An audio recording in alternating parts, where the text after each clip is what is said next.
Franchement les gars, je sais pas si tout le monde s'en rend compte, mais là il y a quand même la sélection d'Inazuma Japon va partir faire le FFI en Russie sans Jude ni Sean. C'est quand même assez chaud. L'équipe elle est en train de perdre actuellement un taulier en défense, un taulier de ouf au milieu de terrain, ça va beaucoup les affaiblir, ils vont devoir faire appel à d'autres joueurs justement pour compenser ça. Ça va vraiment être une sélection d'Inazuma Japon totalement modifiée et chamboulé. J'ai vraiment hâte de voir en tout cas qui va les remplacer au fur et à mesure. Surtout que moi là-bas je me suis dit l'épisode 21 d'Inazuma Eleven Orion ça va être un épisode intermédiaire, un épisode tranquille vu qu'ils ont pas encore décollé pour la Russie justement, ni commencé à se préparer. C'était vraiment un épisode en totale détente. Je me suis dit voilà, on va rien apprendre de plus sur la série et aucun détail intéressant. Et finalement les amis, je me suis trompé parce qu'il y a bien quelques informations à décrypter, à analyser et on va en parler maintenant. D'ailleurs n'oubliez pas que je vous mets quand même le lien de l'épisode en description ou en commentaire épinglé pour que tu puisses d'abord voir l'épisode avant de voir ma vidéo pour ne pas être spoilé et me donner ton avis en commentaire. On a eu droit les amis à un épisode qui est vraiment hyper calme, très intermédiaire, qui est en tout cas très agréable à regarder. Tout le monde est réuni en tout cas devant le coach chinois. Il leur donne quelques jours de repos pour qu'ils puissent se détendre tranquillement auprès de leur famille, auprès de leurs amis. D'ailleurs toute la famille des joueurs d'Inazuma Japon en tout cas ont fait le déplacement pour venir les voir. Chacun peut notamment rentrer dans son club respectif, revoir leurs anciens coéquipiers, changer un petit peu des nouvelles, passer en tout cas de bons moments à boire, à manger et faire la fête. Donc en tout cas les amis, je vais pas vous raconter tout ce qu'ils ont fait chacun de leur côté parce que c'était totalement osé. Je vais surtout m'attarder plutôt sur Aizaki et aussi le cas de Nosaka qui était plus intéressant que les autres. Alors déjà du côté de Aizaki, on peut voir notamment qu'il a très envie de revenir jouer à Sessugakuen après le FFI. Le coach chinois en tout cas, il avait totalement deviné, il avait totalement prévu que après le FFI, Aizaki ne souhaite pas rester à Raymond mais bien revenir à Sessugakuen avec ses anciens potes, son ancienne institution, son ancienne école pour montrer que son football et sa personnalité ont évolué, qui peut intégrer le nouveau collectif parce que là actuellement c'est Sessugakuen, on vient d'apprendre qu'ils développent de nouvelles tactiques, de nouvelles façons de jouer, de nouvelles stratégies de jeu. Ils ne seront plus simplement centrés sur la puissance offensive de Aizaki. Du coup ça lui donne un petit peu envie de rentrer dans ce collectif là, d'apporter sa pierre à l'édifice du nouveau Sessugakuen qui sera à mon avis plus puissant qu'avant. Surtout qu'en plus ses coéquipiers ont été un petit peu surpris de voir que Aizaki était devenu beaucoup plus sympa, beaucoup plus poli. Il les a en tout cas appelés par leur prénom, preuve qu'il ne les traite plus en tout cas comme n'importe qui ni des déchets. On a aussi pu voir notamment Mizuka Miya, le capitaine de Sessugakuen, qui est vraiment un très bon défenseur et qui à mon avis sera appelé en renfort pour compenser l'absence de Sean Frost durant le mondial. En tout cas il a totalement le level en défense, il a la sérénité tactique, il est très bon techniquement, il apporte de la sérénité à toute l'équipe, il a un don pour être capitaine et trouver les bons mots au bon moment devant les bonnes personnes en tout cas pour les calmer, les repositionner, en tout cas diriger un petit peu une défense. Mais il est clair que du coup quand en tout cas le FFI sera terminé, quand tout Sessugakuen sera reconstruit du début à la fin au niveau tactique et technique et qu'en plus de ça ils vont retrouver un Aizaki plus altruiste que jamais et plus puissant que jamais, on verra en tout cas que Sessugakuen à l'avenir sera parfaitement en position pour gagner plusieurs football frontières à l'avenir. On avait après ça un petit focus sur notamment l'équipe de Uzetsuki no Miya. On voit notamment Nishikage et Nosaka rentrer dans ce club là. Alors à l'époque notamment le club de football avait été totalement supprimé et totalement été dissous après la fin de Ares, comme ils étaient vraiment liés à l'organisation d'Ares. Tout ça a été totalement terminé. À leur grande surprise, le club a réouvert son institution d'Ares qui veillait sur eux, etc., qui les contrôlait en interne.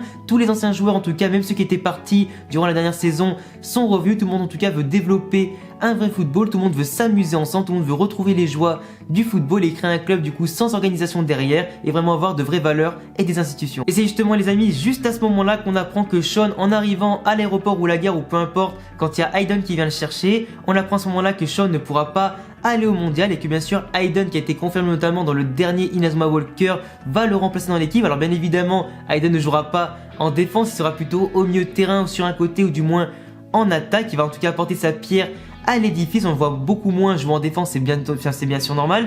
Il sera remplacé à mon avis par Mizuka Miya ou un autre défenseur qui sera encore à venir. Mais là en tout cas que sa blessure correspond totalement à ce qu'il a vu à l'époque dans la première saison de 3 et notamment le premier FFI. Malheureusement peut-être qu'on le verra revenir un petit peu plus tard, c'est en tout cas une icône de la licence. Ce serait quand même dommage de se passer de Sean dans la série totale, surtout qu'en plus dans les derniers épisodes il a quand même été plutôt bien mis en avant, donc je trouve ça un petit peu dommage. De l'autre côté, durant une petite réunion entre Mark, Axel et Jude, on apprend que Jude lui-même a décidé de ne pas aller au FFI en Russie. Il préfère en tout cas s'occuper de la sélection nationale en interne, s'occuper un petit peu aussi du cas d'Orion sans se soucier en tout cas de l'équipe directement. Il préfère déléguer son rôle à Nosaka et Ichiyoshi qui sont installés dans l'équipe depuis déjà le début des qualifications. Ils ont su prendre en tout cas le contrôle de l'équipe, ils savent la mener comme il faut, ils savent créer les tactiques, réagir, en tout cas diriger l'équipe comme il faut. C'est vrai en tout cas les amis que si vous pouvez compter dans l'équipe Nosaka, Ichiyoshi et Jude ensemble, ça fait vraiment un triangle tactique extrêmement puissant et limite un triangle magique au milieu de terrain. Surtout si en plus de ça niveau puissance tu rajoutes un Caleb ou carrément un Hunter Foster à côté pour vraiment avoir un 4 à 4 milieux de terrain